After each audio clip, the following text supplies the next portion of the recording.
watching Shalom TV, celebrating Jewish culture.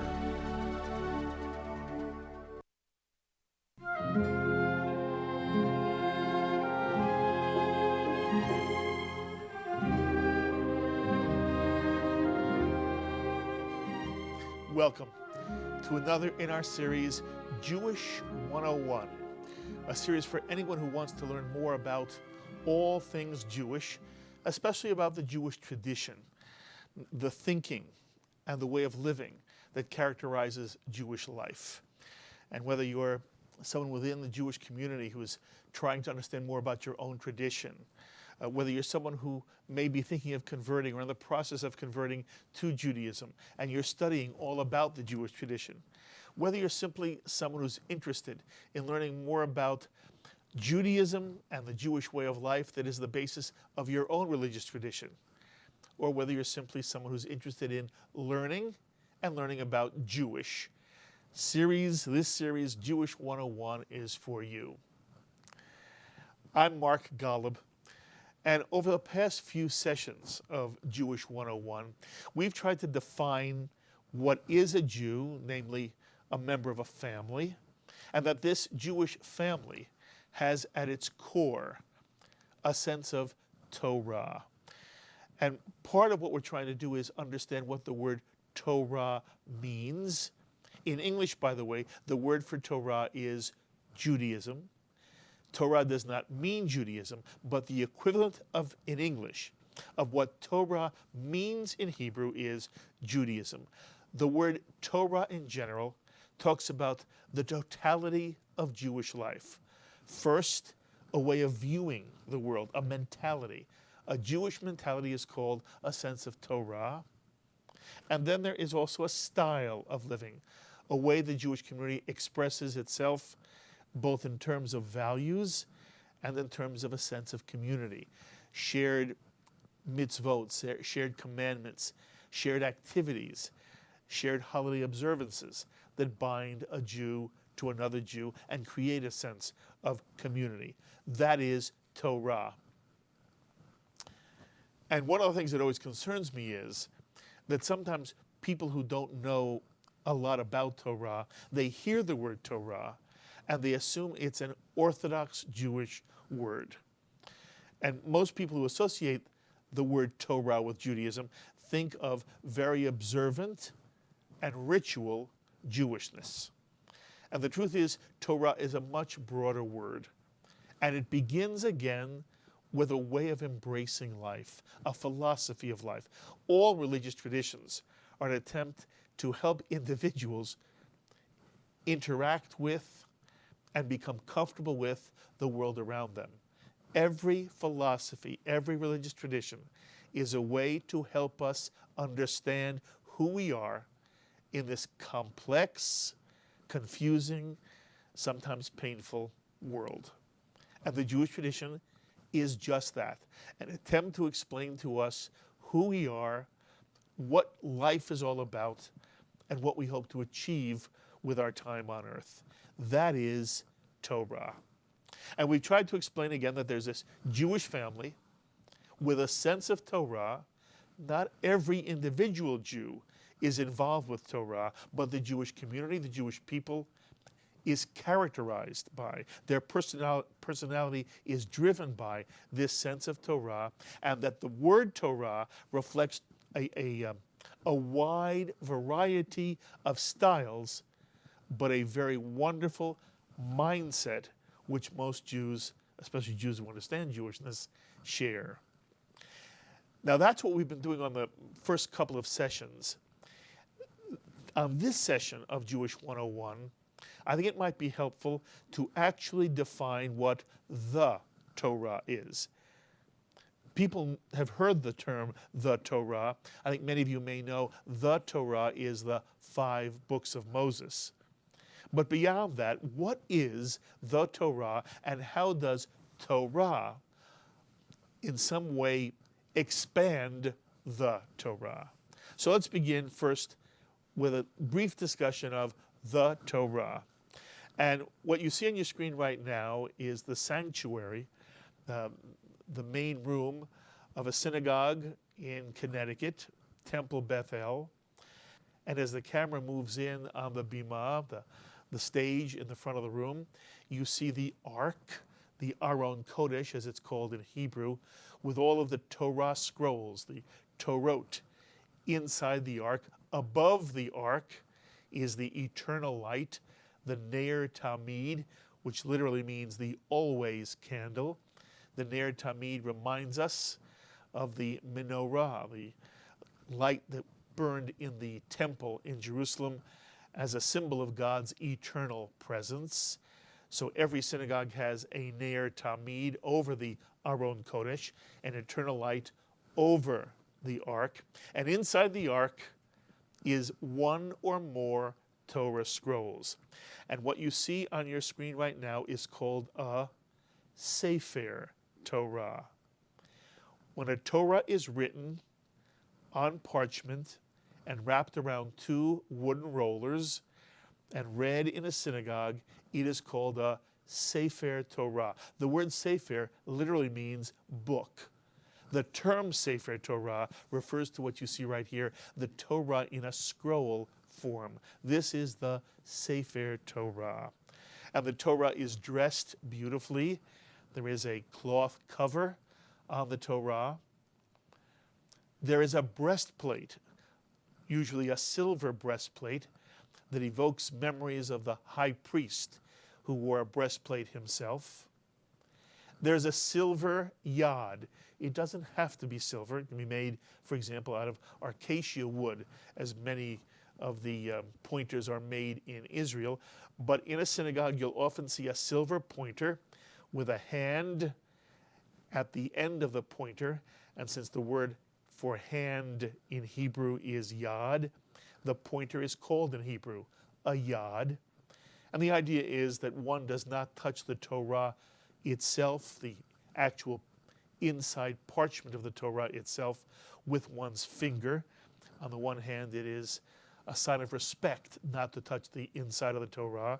And also the fingertip always has some bodily oils, and if people kept touching the Torah with their fingers over time, the Hebrew words written on the parchment would in some way be smudged or destroyed. So one always uses a pointer when one reads the Torah.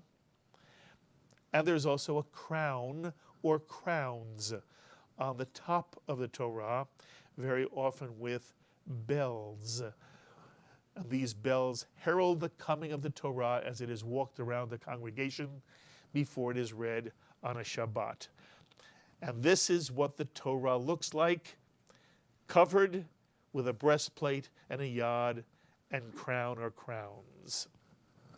And again, it is called a Sefer Torah.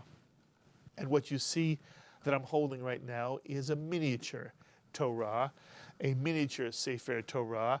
It is not, quote, a kosher Torah because it's not written on parchment by hand, and it's used for young people to study from. Actually, we took these Torah scrolls with us on our trips to Israel, and when we go up to Masada and hold a service, our young people actually read from Torah scrolls like this, since it's very hard to bring a Torah scroll up to the top of Masada. And it's always moving. When a young person opens up a Torah scroll, even if it's a miniature replica of a Torah scroll, and reads from it on a Shabbat or a Monday or a Thursday on the top of Masada or anywhere else in Israel or anywhere else in the world. And we gave all of our children miniature Torah scrolls. This one, by the way, has the name Sarit on it. This is the Torah scroll that belongs to my daughter Sarit, who let me borrow it for Jewish 101. In any case, this is what the Torah looks like when it's written on parchment by hand and then wrapped around two wooden rollers. And by the way, the pages of the parchment are actually sewn together. And a sofer, a special scribe, writes every letter and every word of the Torah and makes sure that there's no error anywhere on any page of the Torah scroll. Incidentally, what you saw there was the Ashkenazic Sefer Torah. Interestingly enough, as you see here, there is also a Sephardic Torah. And the Sephardic Torah is in a canister, a beautiful silver canister. And here you see it in the ark itself. And if we open up the canister, you can see that the Torah scroll, just as one would see on a Sefer Torah in an Ashkenazic tradition, is written on parchment by hand, but it is read in a vertical position rather than the Torah being laid down on a table and read in a horizontal position.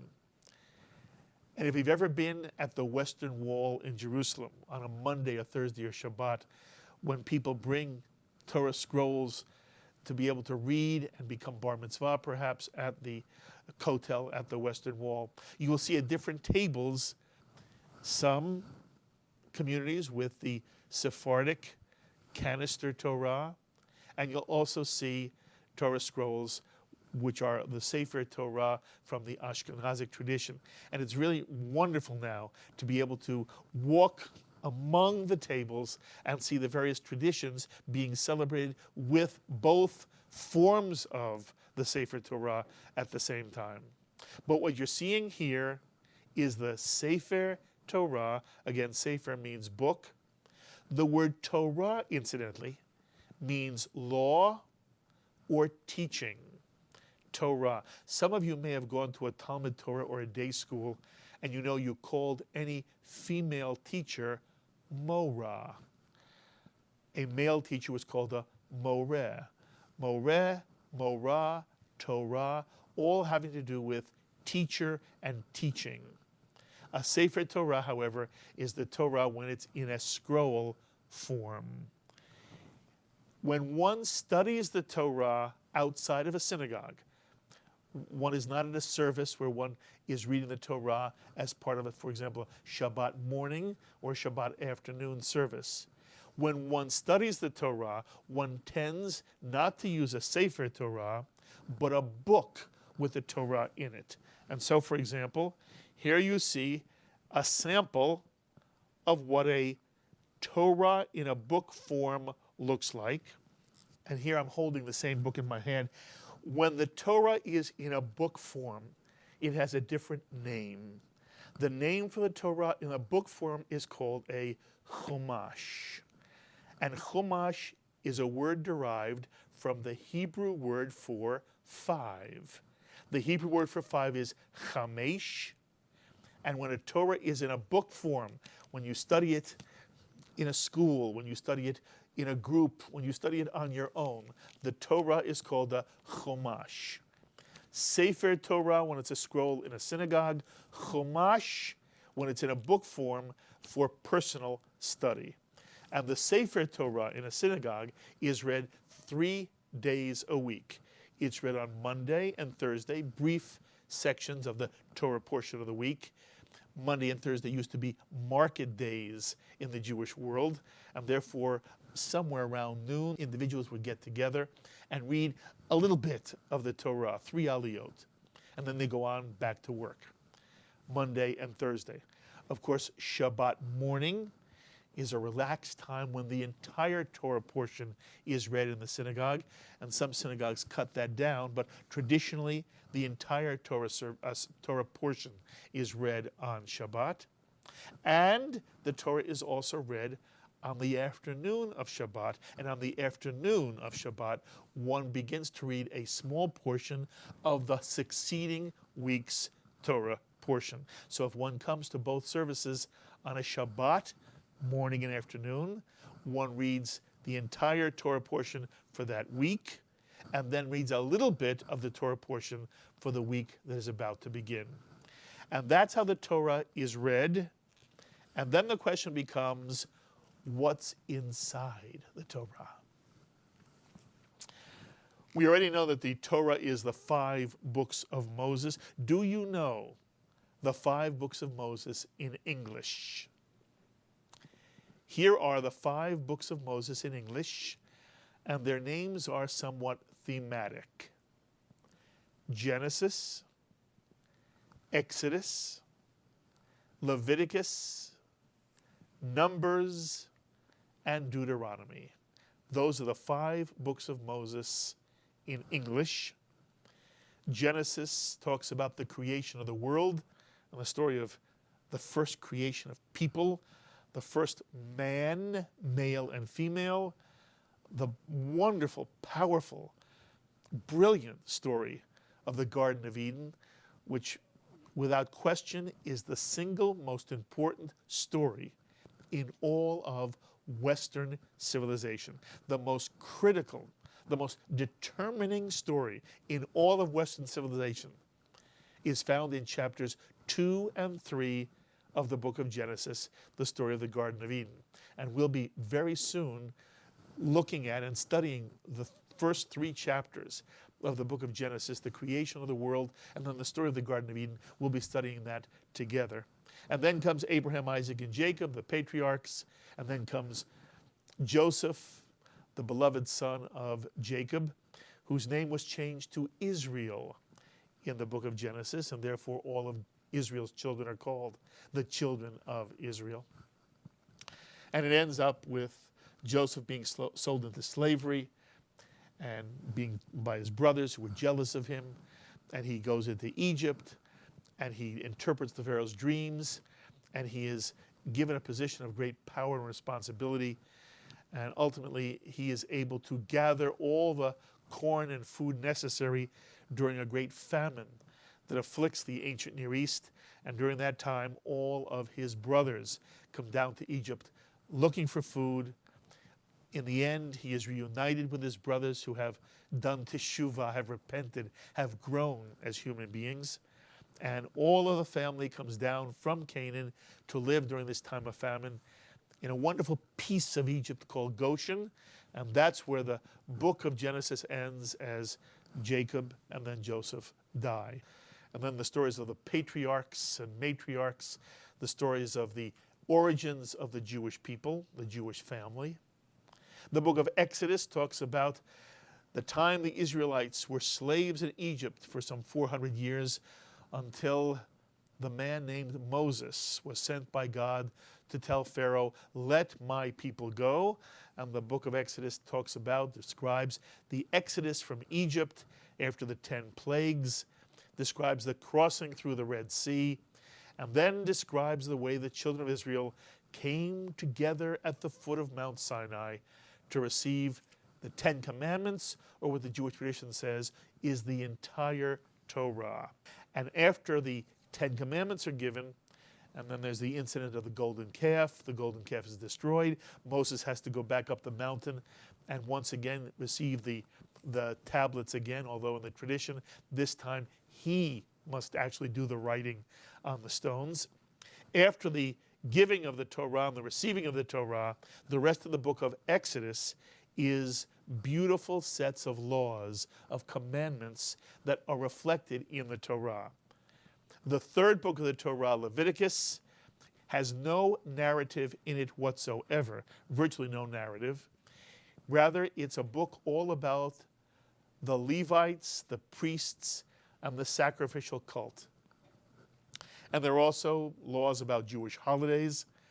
And the book of Leviticus has the single most wonderful line, most important line, according to the great Rabbi Akiva, who some argue was the single greatest rabbi of the entire Jewish tradition. Rabbi Akiva says that the most important line in the entire Torah is found in chapter 19 of the book of Leviticus. And in English, that line reads, "And you shall love your neighbor as yourself. V'ahavta l'reacha kamocha." And you shall love your neighbor as yourself. And according to Rabbi Akiva, that is the most important line in the entire Torah. The entire Torah is all about people and how we treat other people. That's the book of Leviticus. The 4th book is the book of Numbers. It's called Numbers because it begins with a census. All those Israelites, 20 years or older, who could participate in any kind of armed struggle that the Israelites might encounter during their journey through the wilderness. They are counted, and the rest of the book of Numbers contains all the stories that occurred and describe what happened to the children of Israel as they wander in the wilderness from Mount Sinai on their way to the promised land of Canaan. And that is the book of Numbers. And the fifth book of the Torah is the book of Deuteronomy. And Deuteronomy is Moses' last 3 speeches to the children of Israel before they're about to enter or re-enter the promised land of Canaan, to return home to their homeland, and before Moses is to die. And Moses recites the history that's happened to the children of Israel. It is in the book of Deuteronomy that we read what has become the most well-known and important statement of Jewish identity. Shema Yisrael, Adonai Eloheinu, Adonai Echad. Hear, O Israel, Adonai is our God, and Adonai is one. It comes from the book of Deuteronomy. And incidentally, the 10 Commandments are repeated in the book of Deuteronomy. And in the end of the book, at the very last chapter, Moses, who's handed over the reins of power and leadership to Joshua, is prepared to die, and the last verses describe his passing. We do not know where he is buried, and the rabbis make a point of the fact that we don't know, lest we make a shrine out of Moses' burial place. But Moses passes away somewhere in the plains of Moab, on the eastern side of the Jordan River, before the children of Israel are about to cross the Jordan River and re-enter their homeland and once again live in peace in what was then the land of Canaan, what will become the land of Israel. That's the Torah. And unlike the English names, the Hebrew names for the books of the Torah all are derived simply by the first important or distinctive word in the book. Sometimes coincidentally, the words are thematic. Many times the words have nothing to do with the content of the book. But in the Jewish tradition, books of the Torah and even sections of the Torah are named for the first important word in the book or in the passage, in the Sefer, in the portion. So the first book of the Torah is called in Hebrew Bereshit. Bereshit. And Bereshit happens to mean in English, in the beginning. And so it is coincidentally thematic, since Bereshit is all about the beginning. First the creation of the world, and then the beginning of the Jewish family. The second book of the Torah in Hebrew is called Shemot. And Shemot literally means names, because the second book of the Torah begins by naming all the children of Israel, each one a tribe that lived in slavery in the land of Egypt. The third book of the Torah is called Vayikra. And Vayikra literally means, and he called, and the Lord called. And again, here there is no thematic connection with the book of Leviticus, all about the priesthood and the Levites and the sacrificial cult, and the name Vayikra, and he called. The fourth book of the Torah is called Bamidbar, which means in the wilderness. And here, coincidentally, the name of the fourth book is thematic, since the fourth book tells all the stories that happened to the children of Israel during their wanderings in the wilderness. And the last, the fifth book of the Torah in Hebrew is called Divarim, which means words. And that's somewhat thematic, since again, the last book of the Torah is all the words spoken by Moses during his last 3 speeches to the children of Israel. So here are the 5 books of Moses in English and in Hebrew.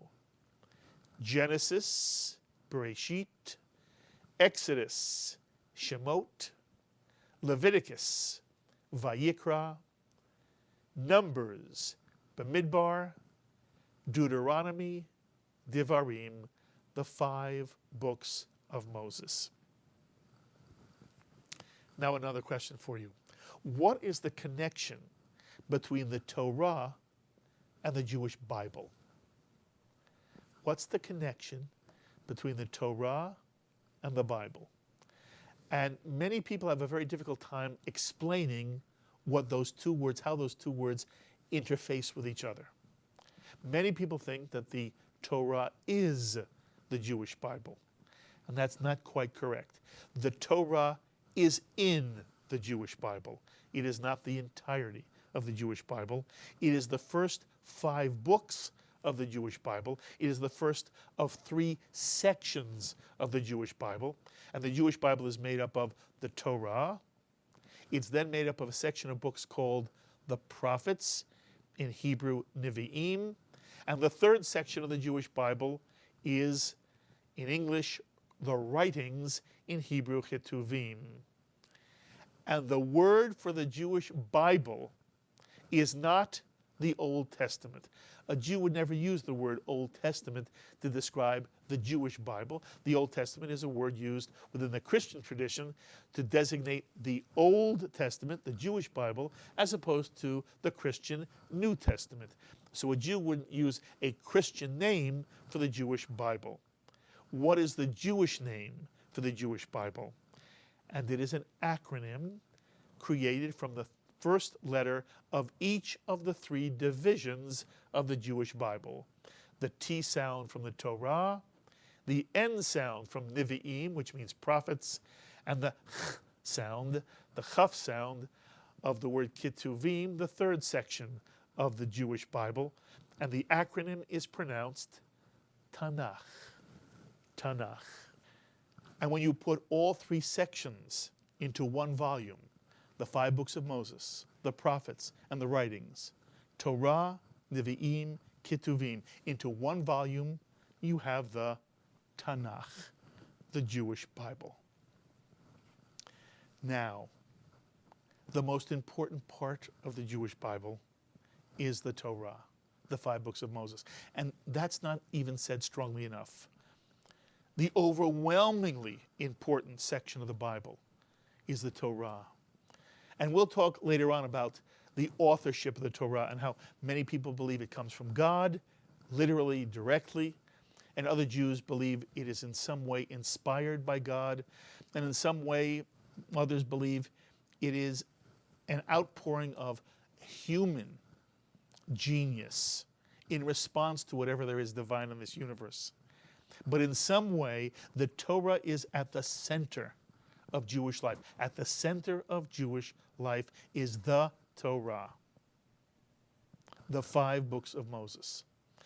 And the best way to understand it, if this is a new idea to you, is to realize that the Torah is the Jewish people's equivalent of the American Constitution. The Constitution is the basis of American life. And then the Supreme Court of the United States constantly applies, defines, interprets what the Constitution means as problems in our society arise. For the Jewish people, the Torah is our fundamental document. It is our Constitution. It has all the values and ideals and goals of the Jewish people. And the rabbis then come along, the great scholar sages who lived somewhere in the 3rd century BCE through the 6th century CE and then on. The great sages come to the Jewish Constitution, the Torah, just as the Supreme Court comes to the American Constitution. And the rabbis interpret, understand, try to apply the Torah to issues in the lives of the Jewish people. And without the Supreme Court, we would not know what the Constitution means or how to apply it to life.